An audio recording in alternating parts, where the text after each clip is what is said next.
আপনাদেরকে তেলাওয়াত করে শুনেছিলাম আজকে।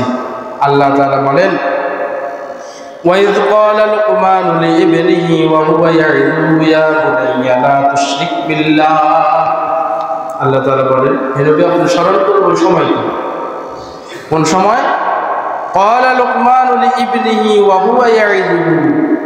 হযরত লোকমান তার ছেলেকে উপদেশ ছলে বলেছিলেন, উপদেশ দিয়েছিলেন, ইয়া বুনাইয়া, হে আমার বৎস, লা তুশরিক বিল্লাহ, কখনো আল্লাহর সাথে কাউকে শিরিক করো না, শরীক বানায়ো না আল্লাহর সাথে কাউকে। এই যে সন্তানকে আল্লাহর পরিচয় দিয়েছেন, আল্লাহ তাআলা এত বেশি খুশি হয়েছেন, সূরা লোকমান নামে একটা সূরা আল্লাহ তাআলা কোরআনের মধ্যে নাযিল করে দিয়েছেন। ইন্নাশ শিরকা লাযুলমুন আযীম। হযরত লোকমান তার ছেলেকে বলেন, নিশ্চয় শিরিক হচ্ছে বড় জুলুম। দুনিয়ার যত জুলুম আছে সবচেয়ে বড় জুলুম কি? শিরিক। হযরত লোকমান তার ছেলেকে অনেকগুলা নসিহত করেছেন, নির্দেশ দিয়েছেন, উপদেশ দিয়েছেন। কয়েকটা আপনাদেরকে শোনাবো মাত্র। হযরত লোকমান আরো বলেন, ইয়া বুনাইয়া আকিমিস সালাহ, হে আমার বৎস, হে আমার সন্তান, আকিমিস সালাহ, নামাজ কায়েম করো।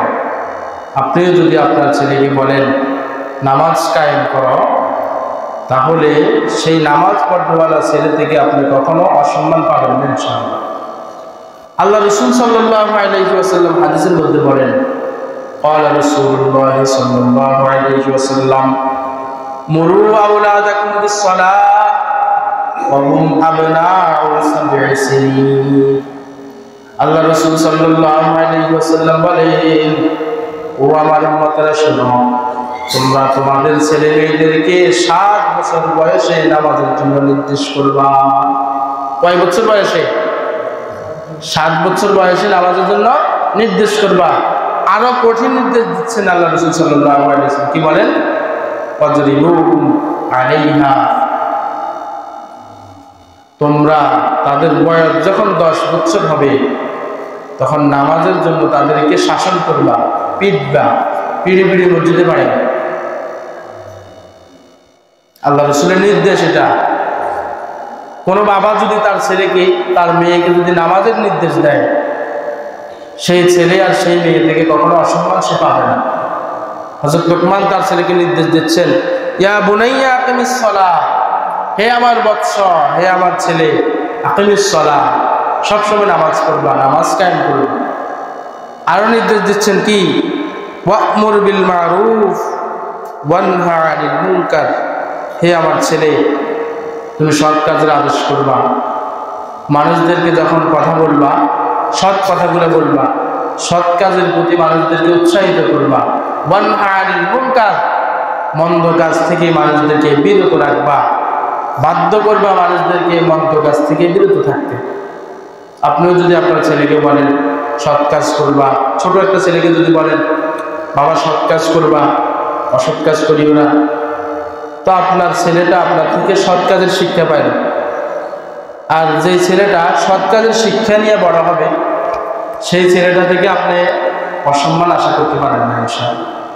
হযরত লোকমান আরো বলেন, ওয়াসবির আলা মা আসাবাক ইন্না যালিকা মিন আযমিল উমুর, হে আমার বৎস, দুনিয়াতে চলতে জীবনে অনেক মুসিবত আসবে, অনেক বাধা বিপত্তি আসবে। ওয়াসবির, যত প্রকারের যত রকমের মুসিবত তোমার উপরে আসুক না কেন, ওয়াসবির, সবর করবা। আপনিও আপনার ছেলেকে বলবেন, ছোট ছেলেদেরকে বিপদ আপদ আসলে সবর করবা। সবরের শিক্ষাটা যদি আপনি আপনার ছেলেকে দেন, তো আপনার ছেলের তো আদর্শবান ছেলে হবে, আল্লাহ তাআলা খুশি হবে। হযরত লোকমান আরো বলেন, ওয়ালা তুসাউইদ খাদ্দাকা লিন-নাস, হে আমার বৎস, তুমি মানুষের সামনে অহংকার করে মুখ ফুলিয়ে রাখিও না। কেউ তোমার কাছে আসছে এভাবে থাকিও না, বলেন তাদের সাথে সুন্দর সুন্দর কথা বলো। তারপর লোকমান বলেন, ওয়ালা তামশি ফিল আরদি মারহা, হে আমার বৎস, খবরদার দাম্ভিকভাবে, দাম্ভিকতার ছলে দুনিয়ার মধ্যে বিচরণ করো না, অহংকার করে হাঁটিও না। জামার কলারকে খাড়া করে দিয়া, ক্যাপ লাগাইয়া, চুলে ফাঙ্কু মারিয়া দুনিয়ার মধ্যে কি করিও না, হাঁটিও না। ইন্নাল্লাহা লা ইউহিব্বু কুল্লা মুখতালিন ফাখুর। শুনে রাখো, নিশ্চয় আল্লাহ তাআলা কোন দাম্ভিক অহংকারীকে পছন্দ করেন না। আল্লাহ তাআলা কোন দাম্ভিক অহংকারীকে পছন্দ করেন না। হযরত লোকমানের এই কথাকে আল্লাহ তাআলা এখানে তুলে দিয়ে আমাদেরকে সবক দিচ্ছেন, আর উপদেশ দিচ্ছেন, আর শিক্ষা দিচ্ছেন। দুনিয়াতে চলবা, ভম্ব করে চলো না। রাস্তায় হাঁটবা, শার্ট আর গেঞ্জির কলারকে খাড়া করে দিয়ে হাঁটিও না। বড় বড় চুল রেখে পাক দিয়ে হাঁটিও না। ওয়ালা তামশি ফিল আরদি মারহা, দম্ভ করে চলো না। ইন্নাল্লাহা লা ইউহিব্বু কুল্লা মুখতালিন ফাখুর। আল্লাহ তাআলা নিশ্চয় কোনো দাম্ভিক অহংকারীকে ভালোবাসেন না। আল্লাহর ভালোবাসা না থাকলে তো মানুষ হইতে পারে না। হযরত লোকমান আরো নির্দেশ দিচ্ছেন, ওয়াকসিদ ফি মাশিকা, হে আমার বৎস,